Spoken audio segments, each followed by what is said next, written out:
It is the 39-year-old who has dominated this World Cup, whether he scores or not. His dream of back-to-back World Cups is well and truly alive. Lionel Messi. As we welcome you back to Atlanta Stadium, let me just put you in the picture. Well, you can see it behind me. The Argentina fans, very few of them have left their seats, and they are serenading the Argentina players in front of them, especially directly behind us, as you can see there. It's a beautiful scene for the defending world champions. Now we can finally know where they were and how many were there.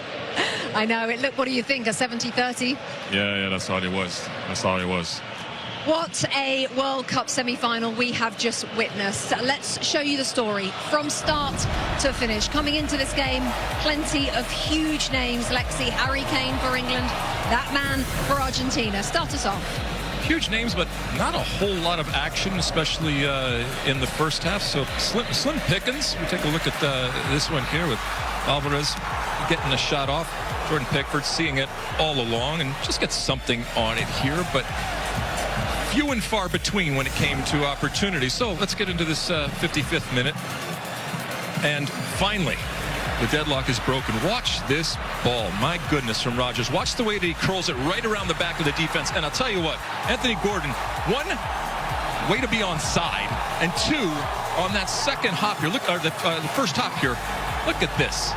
To just steer it into the far corner, and now you think, oh my goodness, deadlock broken.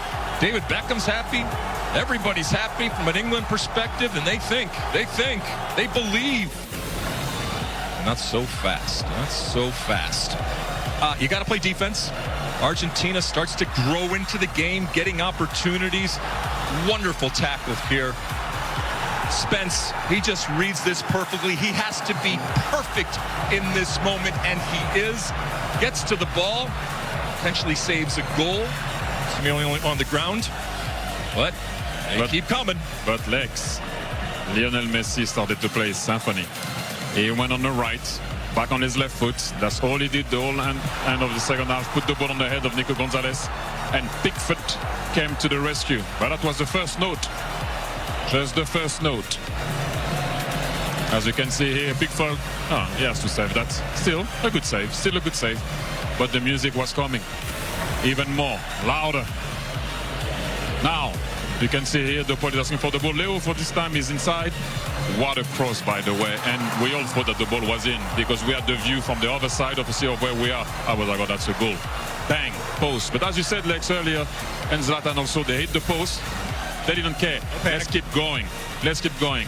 And then the big man came on, and I will leave that one for Zlatan after because it's going to be, as we all know now, first and foremost, the goal of Enzo Fernandez. An assist for Leo Messi. Once again, attracting the ball on the right, putting the ball in the middle for Enzo Fernandez. Jude Bellingham wasn't far to block it, but he didn't block it. And also, we had a nice view because we could see it as soon as the ball left his foot. I was like, wow, it's over. It's over. 1-1.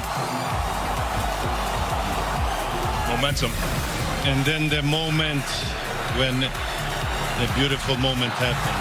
Good shot by McAllister, second post from him. First one with the header, second one with the right foot, and look at this one. I said yesterday, you're going to see left foot of God, you got to see the right foot of God. What a cross, and look at that header. Good goal.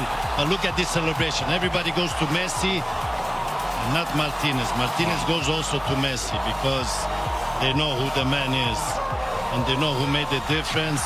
And look how much it means for this guy. Beautiful, beautiful moment. Emotional. And by the way, Lionel Messi now has 8 goals and 4 assists at this World Cup, and he leads the Golden Boot race as Argentina will move into their 7th World Cup final. They have won 3 of the previous 6 as they have taken down. Look at this. Sent running. That's a good one, to be fair. That is a good. Oh my. So it's Argentina then who make the World Cup final. And as we looked at the story of that day, Zlatan, and especially the Enzo Fernandez goal there, just 4 minutes before the end of the game. England were 4 minutes from the World Cup final plus stoppage time. But that goal from Enzo Fernandez felt like the most coming goal of all time. It felt like everyone knew it was coming. When you're playing in that game as an Argentina player, do you also know it's coming? But you feel it. They put pressure on them, just like the gentleman here said. The music was coming, and it got louder. They got a lot of opportunities. They hit the post. They had other opportunities after that also. Then you got to see here the shot from Enzo Fernandez. By the way, what a game he did also, Fernandez. Magic also. Look at this shot. Not a power shot, but precision. Precision, a little knuckleball there, or what do you say, Thierry?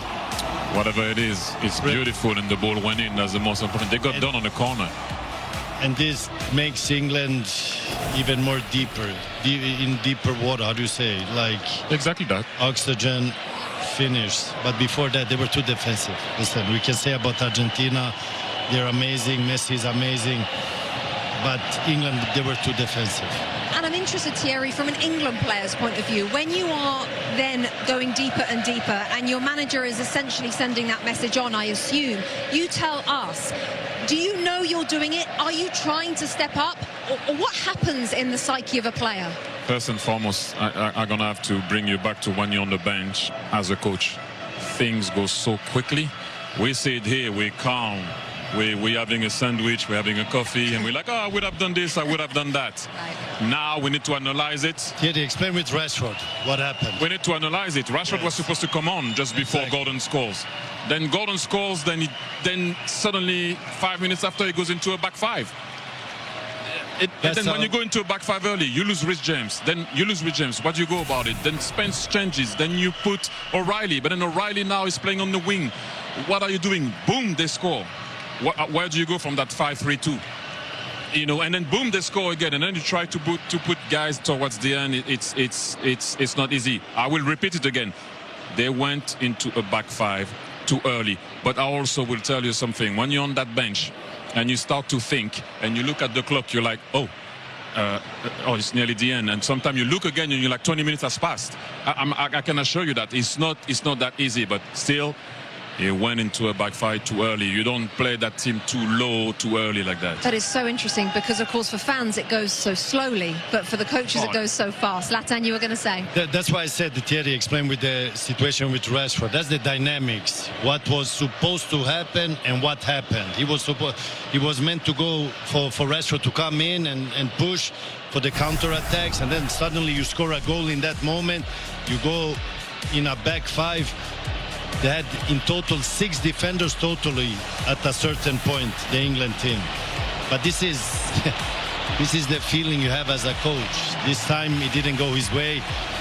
It went in Scaloni way when he pushed all the offensive players. He played the cards right for Tuchel. He didn't play the cards right, but if Tuchel would have win the game, we would have said, whoa, what a genius. Like, he went on the defensive part. Argentina couldn't put a hole on them. And then if you look at Argentina, everything happened in the end. In the end, like the last minutes. Not how you start, how you end, yeah. You've always said it, Lex. Well, I mean, now we've taken a little time away. And again, if I put myself in an England's fan shoes, and Tuchel at times, there are games where you say, look, we just got beaten by a better team. We weren't in it. This is not one of those games. This game will and should be dissected in terms of the decisions that were made. To Thierry's point, it's easy from up here to do that. But this was one that was in the palm of their hand for, at times during the game, and certainly when they got that goal. We have seen in this tournament where Tuchel's done the same thing and tried to ride out and done it very well in terms of managing the time and managing the game. It didn't happen in this one. Thomas Tuchel will be the first to tell you that it is very, very fine margins when you get to this point in terms of the separation of teams and what separates winning and losing.